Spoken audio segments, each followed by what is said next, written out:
Right before you send the email, something happens. Not doubt. Not thinking. Something faster than that. A tightening in the chest. A flicker of don't. It arrives before you've even reread the message, before you know what you're afraid of. And then it's gone, and you send it anyway, or you don't. This happens before the phone call you've been putting off. Before you raise your hand in a meeting. Before you hit publish. On something you actually care about. There's a version of you that shows up half a second early, just to tell you no. Here's what's strange about it. You're not in danger. Nobody is chasing you. And yet some part of your brain is reacting as if they are. Think about the last time you almost applied for a job you wanted, or almost asked someone out, or opened a new tab to start a business idea, then closed it. In every one of those moments, nothing bad had happened yet. The fear showed up first. It wasn't a response to failure, it was a prediction of it. That's the part people miss. We tend to think fear is a reaction. Something happens, and then we feel afraid. But a huge amount of the fear we carry every day isn't a reaction at all. It's a forecast. Your brain is running a simulation of what's about to happen, and it's decided. The safest move is to make you hesitate. To understand why, it helps to know that your brain isn't really built to process the present.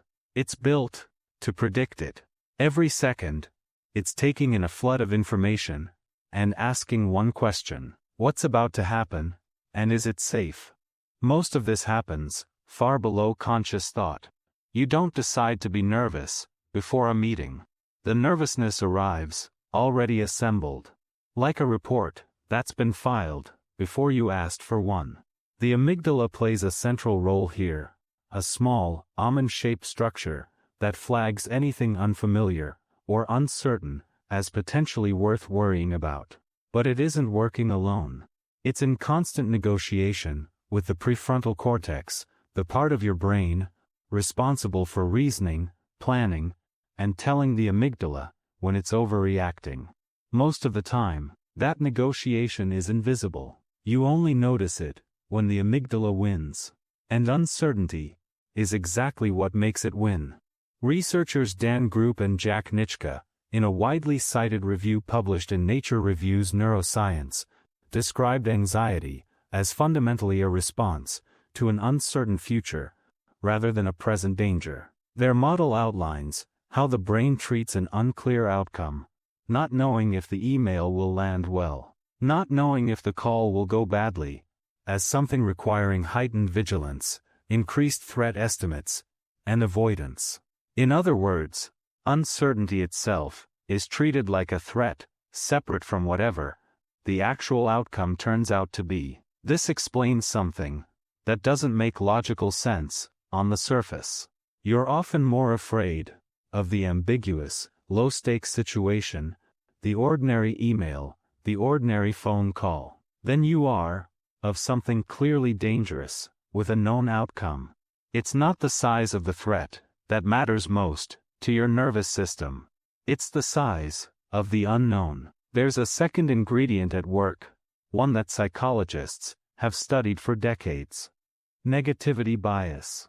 In an influential 2001 paper, in the Review of General Psychology, Roy Baumeister and colleagues laid out evidence that, across nearly every area of psychological life, bad experiences carry more weight than good ones. Bad feedback lingers longer than praise. A single criticism outweighs several compliments. Painful memories are processed more thoroughly than pleasant ones. Your brain isn't being pessimistic for no reason. It evolved this way because missing a threat was historically far more costly than missing an opportunity. A missed meal could be found again tomorrow.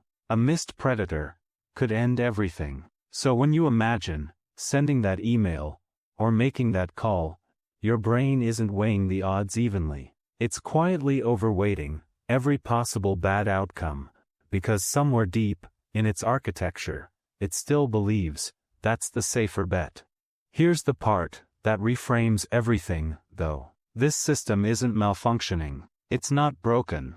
And it's not anxiety, in some clinical sense, just because it shows up. It's a prediction machine, doing exactly what prediction machines do, using the past to guess about the future. The problem is that it's often using outdated data.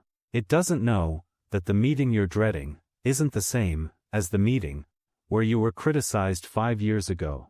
It just knows they feel similar enough to raise the alarm. Which raises an obvious question. If the fear comes from prediction, can the prediction be changed? This is where it gets genuinely interesting. A 2012 study published in the Proceedings of the National Academy of Sciences, led by Katrina Honor and colleagues at Northwestern University, tracked people with severe phobias before and after a single 2-hour exposure session. Before treatment, brain scans showed heightened activity in the amygdala and related fear circuitry when participants saw the feared object. After treatment, that activity dropped, and prefrontal regions became more engaged in regulating the response. Months later, the calmer pattern held. Nothing about the object itself had changed. What changed was the brain's prediction about it. New, direct experience had overridden the old forecast. This is the mechanism behind something we already sense intuitively, but rarely put into words. Confidence doesn't come before action. It comes after it. You don't feel ready, and then act. You act, and your brain updates the file. Every time you make the call anyway, send the email anyway, walk into the room anyway, you're not proving your bravery, you're feeding your brain new evidence that contradicts its outdated forecast. Do that enough times, and the forecast itself starts to shift. That's a different way to think about avoidance, too. Avoidance doesn't just protect you from short-term discomfort. It also prevents the update from ever happening. Every time you skip the thing that scares you, the brain never gets the correction. The prediction stays exactly as it was, waiting to fire again, next time, just as loud. So the fear that shows up right before you start isn't a verdict. It isn't proof that something's wrong, or that you're not ready, or that the moment is genuinely dangerous. It's an old alarm system, still running calculations, built for a different kind of world, doing the only job it knows how to do. Your brain wasn't trying to stop you. It was trying to protect you from a threat that, more often than not, was never really there.